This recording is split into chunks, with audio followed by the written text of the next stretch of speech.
नमस्कार प्रेक्षकांनो, तर आपण बघतोय पाठ राखणी या मालिकेचा आजचा इंटरेस्टिंग असा एपिसोड. भाग्या विचारते प्राजूला, की प्राजू कौशिकची आई जे काही म्हणत होती ते.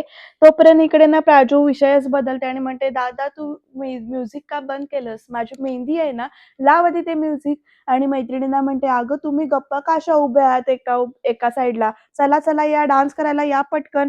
अगं या ग, असं म्हणत ना आता प्राजू त्यांना सुद्धा नाचायला सांगते. तर आता मामाला सांगते, "मामा, अरे काही झालेलं नाहीये. तू ये बरं इथे. आणि हे बघ, माझ्या हाताला मेहंदी काढलीये, पण तुला हात नाही लावता येणार. पण तू ये ना, बस ना." असं म्हणत मामाला सुद्धा बसवते बरं का. आजीला सांगते, "आजी, अगं तू पण बस. काहीच टेन्शन घेऊ नको. बस तू सुद्धा." आणि आता प्रेक्षकांनो, आता मैत्रिणींना परत एकदा बघते आणि म्हणते, "अगं या ना, डान्स करा तुम्ही." आणि भाग्या, "तू काय उभी राहिलीस गं? अगं लिही माझ्या नवऱ्याचं नाव. आलोक सूर्यवंशी." असं म्हणत नाही मूड चेंज करायचा प्रयत्न करते. तर भाग्या सुद्धा जराशी अशी गप्प बसते आणि आता प्रेक्षकांनो भाग्या इथे नाव लिहिते प्राजूच्या हातावर आलोक सूर्यवंशी असं. तर प्रेक्षकांनो इथे प्राजूच्या मनामध्ये मात्र विचार चालू आहेत. तर इथे प्रेक्षकांनो आता मामी सुद्धा मामाजवळ येऊन बसलीये बरं का.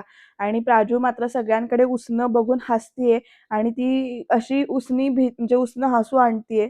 मामी विचारते मामाला, "अहो काय करायचं आता?" तर मामा म्हणतात, "चारू, मी आता काही बोलायच्या मनस्थितीत नाहीये." तर मामी म्हणते, "तुम्ही नका बोलू, पण मी काय म्हणतीये, मी काही बोलतेय ते तेवढं तरी ऐकून घ्या तुम्ही." अहो हे बघा, म्हणजे काय आहे ना, आलोकरावांच्या बाबतीमध्ये म्हणजे त्यांच्या स्वभावाच्या बाबतीत आपण हे तिसऱ्यांदा ऐकतोय आता. म्हणजे त्या त्या दिवशी भाग्यासुद्धा येऊन म्हणाली होती, की ते खूप सणकी आहेत. तर आलोक सूर्यवंशी अतिशय सणकी आणि रागीट माणूस आहे, जसं भाग्या म्हटलेली ते आता आठवतं इथे. त्याच्यानंतर साखरपुड्यामध्ये आपण त्यांचा राग जो काही आहे ते बघितला. तर साखरपुड्यामध्ये ना तो असं टिळा लावत असताना हात ढकलून देतो. तर ते बघितलेलं असतं इथे. ते आठवतं परत तो प्रसंग इथे. आणि मामी पुढे म्हणते, आणि आता कौशिकची आई त्या सांगतायत ते किती चिडक्या आहेत ते सुद्धा तेच सांगतायत. म्हणजे उद्या प्राजक्ता सासरी गेल्यानंतर आणि आलोकरावांच्या स्वभावामुळे जर काही बरं वाईट झालं तर सगळे दोष आपल्यालाच देतील. आपल्या पोटची पोरगी नाही, तुमच्या बहिणीची आहे. त्यामुळे मुलाची नीट चौकशी न करता आपण लग्न लावून दिलं असं म्हणतील ते आपल्याला, असं इथे मामी म्हणतेय. तर प्राजक्ता उसनं हसू आणत ना भाग्याकडे बघतीये. आणि मामी पुढे म्हणते इथे, "मला माहितीये की खूप जीव आहे तुमचा प्राजक्तावर. आज दुपारी तुम्ही तिला साडी देताना म्हणाला होतात ना, की मी सगळ्यात नशीबवान मामा आहे म्हणून. मग मग हे सगळं माहीत असताना सुद्धा म्हणजे देव आपल्याला एक-एक संकेत देतोय आणि आपण ते संकेत बघून काहीच करत नाही आहोत. असं नको व्हायला, की पुढे आपण नशिबाला दोष देणार, की यावेळेस आपण एवढं कानावर पडून सुद्धा आपण काहीच केलं नाही, असं नको व्हायला." असं मामी म्हणत असते आणि म्हणते, "अहो, अहो प्राजक्ता आणि आलोकरावांचं लग्न नक्की व्हावं असं तुम्हाला खरंच वाटतंय ना?" असे प्रश्न विचारते बरं का मामी आता मामाला. आणि मामा क्षणभर विचारात पडला आणि तो म्हणतोय, "चारू, अगं आलोकराव कसे आहेत हे आता मला ना त्यांच्या तोंडूनच ऐकायचंय किंवा त्यांच्या घरी जाऊन तिथे जाऊन प्रत्यक्षात बघायचंय." असं मामा म्हणतात मामीला. तर प्रेक्षकांना आता इथे तरी हा विषय आता सिरियसली दोघांनी घेतलेला आहे. म्हणजे मामा विचार करतोय, की आता आलोकराव कसे आहेत हे जाणून घ्यायचं म्हणून. तर प्रेक्षकांनो या आरवचं इकडे काहीतरी वेगळंच चाललंय बरं का. तो फोन बघतोय सारखा आणि इकडे-तिकडे तळमळ चालली आहे त्याची. आणि आता शेवटी तो काय करतो बघा, त्याच्या ऑफिसच्या फोनकडे त्याचं लक्ष जातं. आणि मग त्याच्यानंतर तो फोन आपल्या हातामध्ये घेतो तो ऑफिसचा आणि मग त्याच्यावरून आता फोन करू का नको असा बहुतेक विचार चाललाय त्याचा. आणि तो कोणाला फोन करणार हे तुम्हाला माहिती असेलच. तर इथे ना भाग्या सांगतेय प्राजूला, की "प्राजू, हे बघ, तुझ्या हळदीसाठी मी फुलांचे दागिने बनवलेत. कसे आहेत?" तर प्राजू म्हणते, "छान आहेत." आणि म्हणते, "आणि हे बघ, हे कानातले पण बनवलेत अगं मी. बघूया कसे दिसतायत ते." तर कानातले लावून बघते आणि म्हणते, "सुंदर दिसतायत तुझ्यावर." तर प्रेक्षकांनो तेवढ्यात नाही ते फोन वाजतोय बरं का या भाग्याचा. आणि तिचं लक्ष त्याच्याकडे जातं त्या फोनकडे. त्यामुळे आता ती फोन घ्यायला जातीये आणि अर्थातच म्हणते, "हा श्याम सहस्त्रबुद्धे का फोन करतोय?" तर प्राजू विचारते, "कोण?" तर भाग्या म्हणते, "कोण नाही, थांब आलेच मी." असं म्हणत आता भाग्या बाहेर फोनवर बोलायला गेलीये. तर प्राजू म्हणतीये, की मनामध्ये आज सगळ्यांसमोर आलोक सरांचं सत्य कळलं असतं, तर आता वेळ मारून नेली असली तरी सुद्धा उद्या हळद आहे. उष्टी हळद आणायला इथून कोणीतरी सूर्यवंशीच्या घरामध्ये जाईल, तेव्हा आलोक सरांचं सत्य कळलं तर? हा प्रश्न इथे प्राजूला पडलाय आणि नेमकं तसंच काहीसं घडणार आहे असं वाटतंय. बघूया उद्या काय घडतंय ते. पण त्याआधी इथे ना भाग्य आता बाहेर येऊन फोनवर बोलते बरं का. आणि ती म्हणते, "हॅलो." तर हा श्याम सहस्त्रबुद्धे म्हणतोय, "हां मॅडम, मी श्याम सहस्त्रबुद्धे बोलतोय." तुम्हाला मी कॉन्टॅक्ट ईमेल केलेलं आहे, ते तुम्ही चेक केलं का? तर भाग्या म्हणते, "अहो, मी तुम्हाला सांगितलं ना, की माझ्या घरी मी फंक्शनमध्ये बिझी आहे आणि तुम्ही मला उद्या मेल करणार आहोत का ना?" तर अहो, आमचे आरव सर नेहमी म्हणतात, की चांगल्या कामाला वेळ कशाला घालवायचा. त्यामुळे मी तुम्हाला लगेच पाठवलं आणि तुम्ही ते बघून घ्या. आशाताईंना पण दाखवा आणि मग आपण बोलूया. काय आहे, आरव सर यायच्या आत हे जर का झालं ना, तर कसं सगळं छान होईल की नाही? तर इकडे भाग्या म्हणते, "मिस्टर श्याम सहस्त्रबुद्धे, मला सांगा वाजलेत किती हो?" तर इकडे श्याम सहस्त्रबुद्धे म्हणतो, "सकाळचे 8 वाजलेत." तर तो म्हणतो, "काय?" भाग्या म्हणते, "सकाळचे 8 वाजलेत? अहो, रात्रीचे 10:30 वाजलेत. तुमचं घड्याळ मागे पडलंय का? की नाही म्हणजे 1 मिनिट, हे घड्याळ बिघडलं असलं तरी सुद्धा सकाळचे 8 कसे म्हणालात तुम्ही? तुम्हाला काय रात्री सुद्धा सूर्यप्रकाश हवा आहे म्हणून काय सूर्य तुम्ही रात्री भाड्याने आणता का?" असे भाग्या विचारते. तर हा आरव म्हणतो, "नाही, नाही. अहो, ते मी घड्याळात ना यूएसएचा टाईम सेट केलाय ना मी." तर इथे भाग्या म्हणते, "एक मिनिट. तुम्ही यूएसला कधी गेलात? असं तुम्ही तर इंडियात होतात ना?" तर इकडे ना तो श्याम सासरबुद्धे असं म्हणतो, "नाहीच, नाहीच. काय आहे मी इंडियामध्येच आहे, पण आमचे आरव सर यूएसएमध्ये आहेत ना आणि आम्हाला त्यांच्या टाईमप्रमाणे इथल्या गोष्टी मॅनेज कराव्या लागतात म्हणून मी माझ्या घड्याळामध्ये यूएसएचा टाईम सेट केलाय." तर तुमच्या आरव सरांचे एवढे नखरे असतात का त्यांच्या वेळेप्रमाणे काम करायचं? त्यांना सांगा दुसऱ्यांच्या वेळेची पण किंमत ठेवा जरा. तर "अहो, वेळेची किंमत नसती तर" असं म्हणत तिथे श्याम सहस्त्रबुद्धे म्हणजे आरव बोलत असतो. तर लगेच म्हणतो, "नाही, नाही. तुम्ही तो ड्राफ्ट बघून घ्या आणि कळवा मला." तर इकडे मिस्टर श्याम सहस्त्रबुद्धे, "आता तुम्हाला एक प्रश्न विचारला तर त्याचं उत्तर द्या हां." असं भाग्या म्हणते बरं का आणि म्हणते, "तुम्हाला चष्मा आहे का?" तर "नाही, मला चष्मा नाहीये, पण मी लोकांना हँडसम वाटतो हां तरीसुद्धा."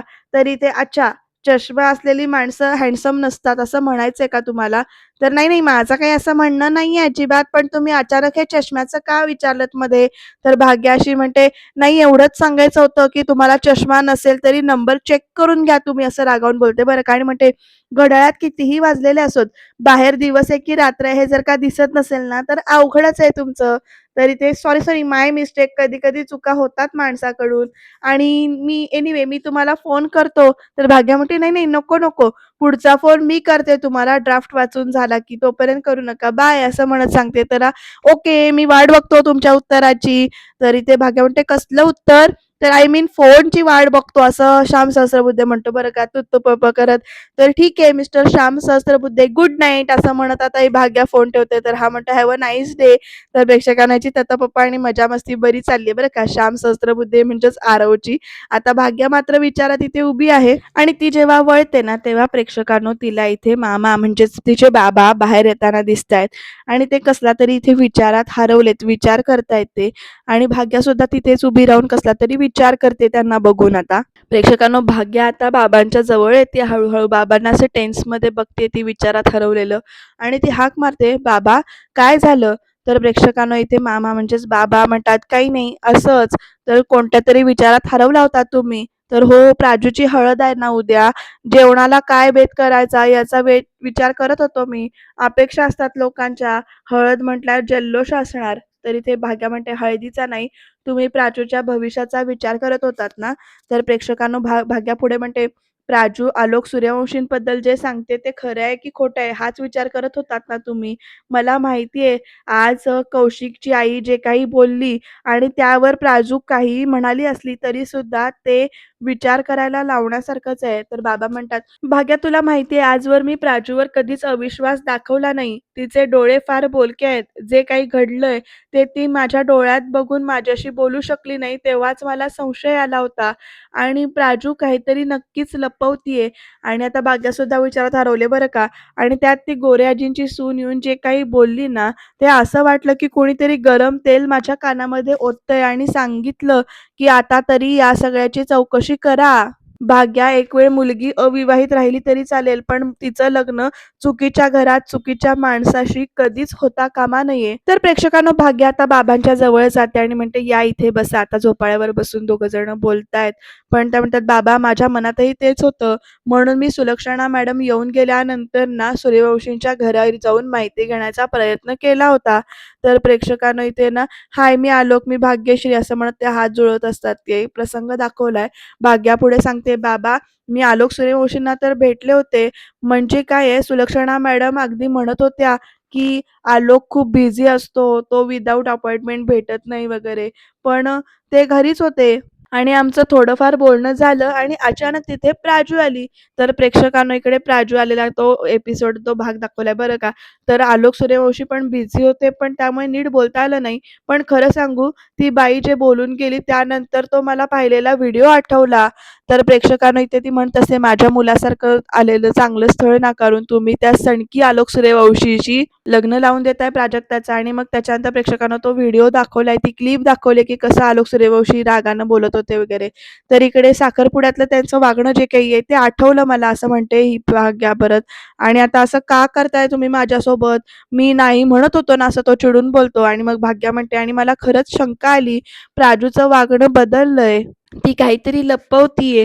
ते मलाही जाणवतंय, असं भाग्या म्हणते. पण ते काय ते माहिती नाहीये. पण प्रेशरमध्ये येऊन ती या लग्नासाठी तयार झाली असेल तर? तर बाबा विचारतात, "तुला असं का वाटतंय?" तर भाग्या म्हणते, "बाबा, प्राजू आणि मी एकत्र लहानाच्या मोठ्या झालोय. तिच्या चेहऱ्यावरून, तिच्या डोळ्यात बघून मी सांगू शकते की तिच्या आयुष्यात काहीतरी घडतंय." बाबा, अहो माझं लग्न मोडू शकत होतं म्हणून ती तिच्याकडचे सगळे पैसे, दागिने लगडत लंगडत म्हणजे मंडपात घेऊन आली होती. आई, आजी आणि आजीने तिला लांब राहायला सांगितलं होतं म्हणून तरीसुद्धा ती आली फक्त माझ्यासाठी.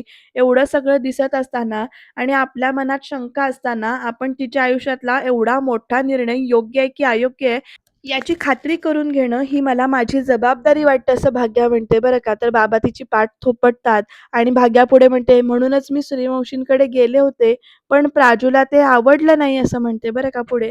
आणि म्हणते, "खरं तर यात काही न आवडण्यासारखं नव्हतंच, पण ती मला खूप गोंधळलेली वाटली. तिला काहीही बोललं तरी ती खूप डिफेन्सिव्ह होतीये. हे नको करूस, ते नको करूस. साखरपुड्याला मला म्हणालीस आलोक जीजूंना जीजू म्हणू नकोस म्हणून. आणि आता मी विचारलं का? तर तिच्याकडे धड उत्तर सुद्धा नव्हतं." बाबा, या सगळ्याची आपण ना खात्री करायला हवी. तेही प्राजूला न कळत आणि न सांगता. पण बाबा विचारतात, "ते कसं?" तर इथे भाग्या म्हणते, "उद्या हळद आहे. त्यांच्याकडची उष्टी हळद आपल्याला आणावी लागेल. मग आपण जर त्यांच्याकडे गेलो आणि सगळं जर खात्री करून घेतलं तर?" असं इथे भाग्या विचारते आणि म्हणते, "वाटल्यास आलोक सूर्यवंशींना पण आपण भेटूया." तर तसंही त्यांचं घर न बघता, त्यांची चौकशी न करता आपण हे सगळं लग्न ठरवलंय. या गोष्टी हळद आणायला जाणं ही एक आयती संधीच आहे आपल्यासाठी आणि जे काही असेल ते उद्या आपण आपल्या डोळ्यांनीच बघूया, असं बाबा सुद्धा म्हणतात. तर भाग्या म्हणते, "आपण चौकशी करायला जातोय हे प्राजूला अजिबात कळता कामा नये, नाहीतर ती आपल्याला जाऊन देणार नाही." तर मामा म्हणतात, "पण एक नक्की, मला जरा जरी गडबड वाटली ना या सगळ्यामध्ये, तर हे लग्न मी मोडायला मागे-पुढे पाहणार नाही. शेवटी आपल्या प्राजूच्या आयुष्याचा प्रश्न आहे," असं मामा म्हणतात. तरी ते भाग्यासुद्धा त्याला दुजोरा देते. किती घट्ट बॉन्ड दाखवलाय ना या सगळ्यांचा. तर प्रेक्षकांनो, वहिनीचं इथे चाललंय तेच सांगते मी तुला कधीपासून, की इथे लग्न तोंडावर आलंय आणि मग काय तू अजूनही मला शॉपिंगला घेऊन गेलेला नाहीयेस. तर काय कटकट आहे, असं दादा म्हणतो. तर वहिनी म्हणते, "काय कटकट, काय कटकट?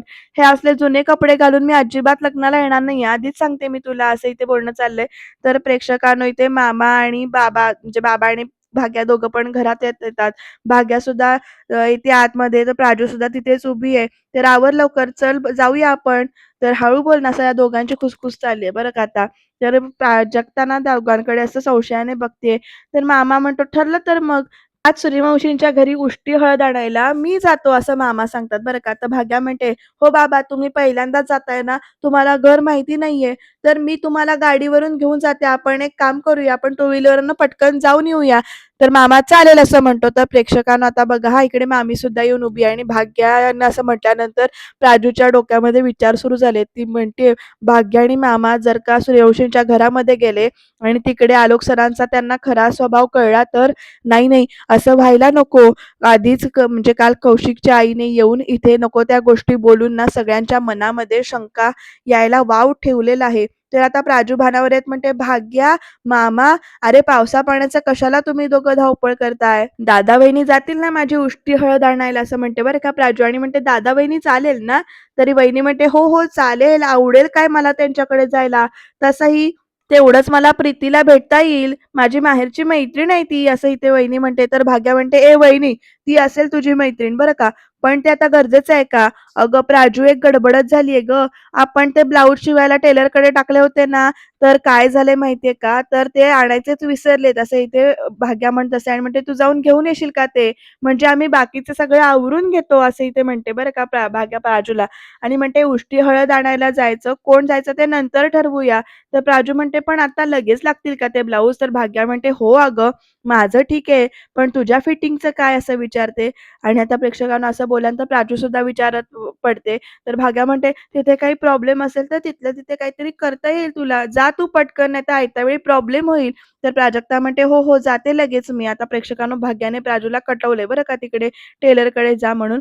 पण प्राजक्ता जाता-जाताना इथे येऊन सांगते, "दादा वहिनी, माझी उष्टी हळद आणायला तुम्ही दोघंच जा हां." असं म्हणून मुद्दामून सांगते. तर वहिनींना हो, हो असं म्हणते आणि तिच्या या वाक्यावर इकडे मामाला अजून संशय येतोय आणि भाग्याला सुद्धा. त्यामुळे ती म्हणते, "ती आधी जाऊ देत." आता प्राजक्ता तिकडनं निघून गेल्यानंतर इथे मामी म्हणते, "काय हो, नेमकं काय चाललंय तुमच्या मनामध्ये?" असं येऊन विचारते आणि भाग्याकडे सुद्धा बघते बरं का मामी आणि म्हणते, "काय गं, काय भाग्या, काय चाललंय तुमच्या मनामध्ये?" तर इकडे मामा सांगतो, "काही नाही चारू, मी तुला काल म्हणालो होतो ना, आलोक सूर्यवंशींचा स्वभाव नेमका कसा आहे, हे मला त्यांच्याच तोंडून ऐकायचंय. काल गोरे सुनेने जे काही सांगितलं ते खरं असेल आणि जर का खरंच आलोक सूर्यवंशी एक सणकी माणूस असेल, तर आपली प्राजू उद्या लग्न करून सूर्यवंशींच्या घरामध्ये नांदायला जाणार, पण उत्साहाच्या भरामध्ये त्यांची चौकशी न करता, त्यांच्याकडे न जाता लग्नाला होकार दिलाय आपण. एवढं सगळं घडल्यानंतर सुद्धा आलोक सूर्यवंशी नेमका कसा आहे, कसा बोलतो, कसा वागतो, हे स्वतः डोळ्यांनी जाऊन बघणं गरजेचं नाहीये का?" असे सगळे प्रश्न मामा विचारतात तिथे मामीला आणि म्हणतात, "उगीच उत्साहाच्या भरात आपण प्राजूचं लग्न चुकीच्या माणसाशी लावून द्यायला नकोय. आणि असं झालं तर मी आयुष्यभर स्वतःला माफ नाही करू शकणार." तर प्रेक्षकांनो भाग्या म्हणते, "आता बाबा चला, आता वेळ घालवायला नको. प्राजू यायच्या आत आपण पटकन जाऊन येऊया," असं म्हणते आणि प्रेक्षकांनो इकडे भाग्यांना गाडीची चावी घ्यायला जाते. मामी भाग्याकडे विचारात हरवली आणि बघतीये तशीच. तर बाबा चला, चला, चला असं म्हणत नाही ते भाग्या बाबांना घेऊन बाहेर पडते. तर प्रेक्षकांनो इकडे मामी आपल्याच विचारात हरवलीये. तर तिथे सूर्यवंशांच्या घरामध्ये काय काय चाललंय बघूया आपण. तर इथे हा आलोक पुस्तक वाचत बसलेला आहे बरं का आणि तिथनं पाठीमागून त्याचे बाबा येत आहेत आणि ते त्याच्या खांद्यावर हात ठेवतात, म्हणतात, "गुड मॉर्निंग." तर आलोकनं त्यांच्याकडे लक्ष देत नाही बरं का अजिबात. तर आता पुढे काय काय घडतं बघूया. बाकीच्यांना सुद्धा ते गुड मॉर्निंग एव्हरीबडी असं म्हणतात. तर गुड मॉर्निंग दादा. अरे गोविंद, दादासाठी कॉफी आण असं तो दुसरा म्हणतो भाऊ.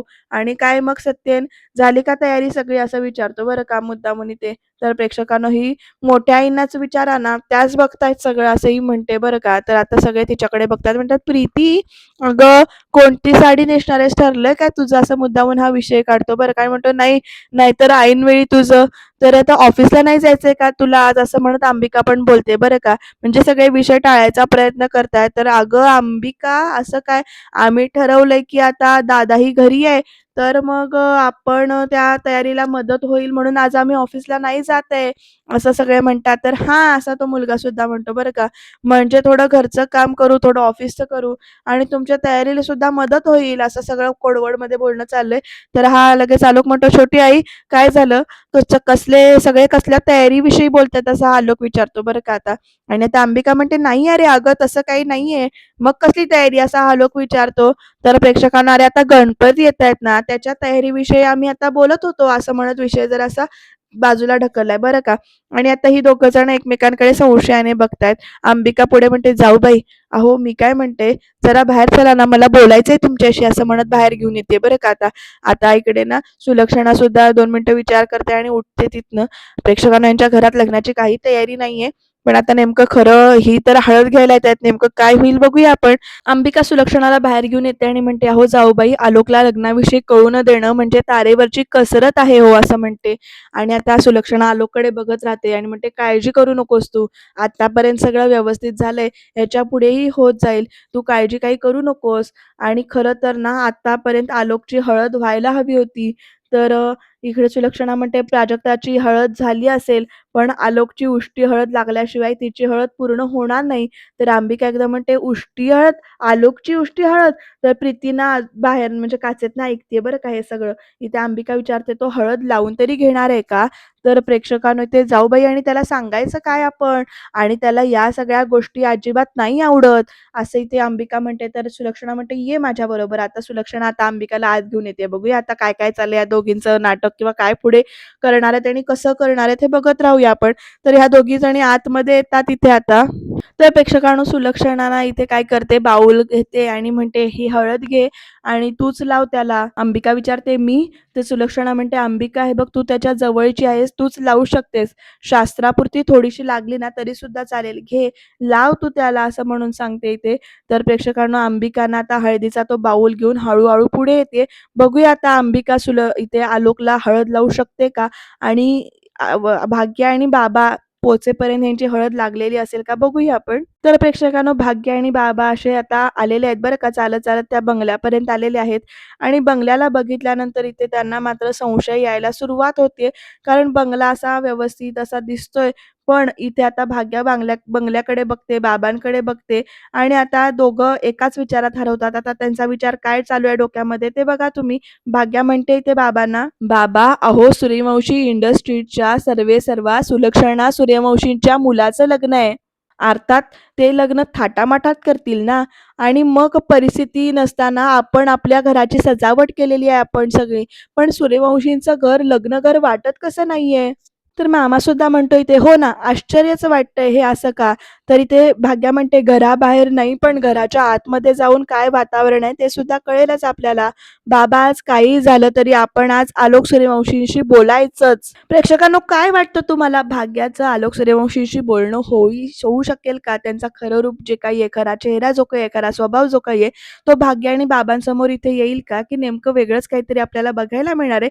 कारण उद्याच्या भागात इकडे प्राजक्ताची सुद्धा एंट्री झालेली आहे आणि उष्टी हळद लागतीये सुद्धा. कारण ती कशी हे कळेल उद्याच्या भागात. त्याच्यासाठी चॅनलला सबस्क्राईब करायला विसरू नका आणि बघत रहा पाठ राखीण.